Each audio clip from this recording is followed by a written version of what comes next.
नमस्कार बंधुरा।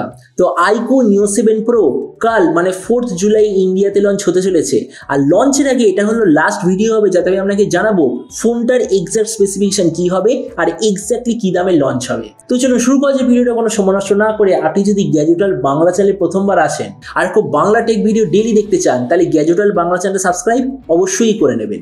তো প্রথমটা আলোচনা করব স্মার্টফোনটার ডিজাইন সম্বন্ধে। যেমন আপনি দেখতে পাচ্ছেন এবারে যে OnePlus Nord CE3 পেছন দিক থেকে দেখতে এক্স্যাক্টলি এরকম হবে। টোটাল 3টে কালারে লঞ্চ হবে, অরেঞ্জ, ব্ল্যাক আর ব্লু। যতদূর মনে হচ্ছে এই যে অরেঞ্জ কালারের এডিশনটা ওটার সঙ্গে আপনি পাবেন লেদারের ব্যাক কভার। ফোনটার থিকনেস হলো 8.5 মিলিমিটার আর ওয়েট হলো 197 গ্রাম।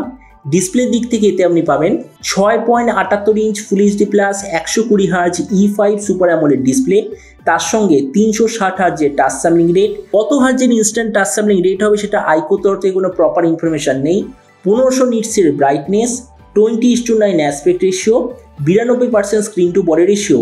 ডিসপ্লে প্রোটেকশনের দিক থেকে থাকবে পান্ডা গ্লাসের প্রোটেকশন, HDR10+ সার্টিফিকেশন। আর তাছাড়া ডিসপ্লে যে FPS আউটপুট সেটা আরও বাড়ানোর জন্য এতে আপনি পাবেন ডিসপ্লে চিপ প্রো প্লাস বলে একটা সেকেন্ডারি চিপ। তার মানে সোজা কথা বলতে গেলে প্রাইস পয়েন্টের হিসেবে যে ডিসপ্লেটা সত্যিই খুব ভালো। প্রসেসরের দিক থেকে এতে আপনি পাবেন স্ন্যাপড্রাগন 8+ জেনারেশন 1 প্রসেসর, যার সঙ্গে খুব ভালো কোয়ালিটির একটা কুলিং সিস্টেমও পাবেন, যার সাইজ হলো 4013 মিলিমিটার স্কোয়ার। ক্যামেরার দিক থেকে এতে আপনি পাবেন 50:8:2 রিয়ার ক্যামেরা, তার সঙ্গে 16 মেগাপিক্সেলের সেলফি। এর 50 মেগাপিক্সেলের রিয়ার ক্যামেরার সঙ্গে আপনি পাবেন OIS এর অপশান। আর এই যে সেন্সারটা ওটা আসলে হলো স্যামসাং GN5 সেন্সার। এই যে ফোনটা টোটাল দুটো ভেরিয়েন্টে লঞ্চ হবে, 8/256 আর 12/256। র্যামের কোয়ালিটিটা হবে LPDDR5, মেমোরিতে থাকবে UFS 3.1 আর তার সঙ্গে কোনো ধরনের ডেডিকেটেড SD কার্ড স্লট নেই। ব্যাটারি দিক থেকে আছে 5000 mAh ব্যাটারি, 120 ওয়াটের চার্জার আর USB Type-C কানেক্টিভিটি। তো এবারে স্মার্টফোনের বাকি কিছু ফিচার হলো যেতে আপনি পাবেন Android 13 out of the box, কোনো ধরনের 3.5mm জ্যাক নেই, dual speaker, under display fingerprint sensor আর NFC এর অপশন অবশ্যই আপনি দেখতে পাবেন। তো এবার সবচেয়ে মেইন জিনিস, ফোনটা কি দামে লঞ্চ হবে। তো দেখুন এই ফোনটা ইন্ডিয়ান মার্কেটে এক্স্যাক্টলি 34,000 টাকায় লঞ্চ হবে, এটা তো একদম কনফার্মড হয়ে গেছে। আর যতদূর মনে হচ্ছে ব্যাংক অফার নিয়ে স্মার্টফোনটা আপনি পেয়ে যেতে পারেন ওই 32,000-এর আশেপাশে। তো এবার সব ভিডিওর মধ্যে আমরা দেখবো যে এই যে স্মার্টফোনটা প্রাইস পয়েন্টের সবচেয়ে ভালো নাকি এর চেয়ে বেটার অন্য কোনো ফোন অ্যাভেলেবেল আছে। তো দেখুন এই মুহূর্তে এই ফোনটার সঙ্গে আর একটা ফোনে কম্পিট করতে পারবে যেটা এই মাসের 5 তারিখে ইন্ডিয়াতে লঞ্চ হবে। ফোনটার নাম হচ্ছে OnePlus Nord 3। তো আমরা যদি ওটার সঙ্গে কম্পেয়ার করি ডিসপ্লের দিক থেকে নর্ড এখানে নো ডাউট বেটার, কারণ নর্ডে আপনি পাবেন 1.5K ডিসপ্লে, মানে অবভিয়াসলি খুব ভালো।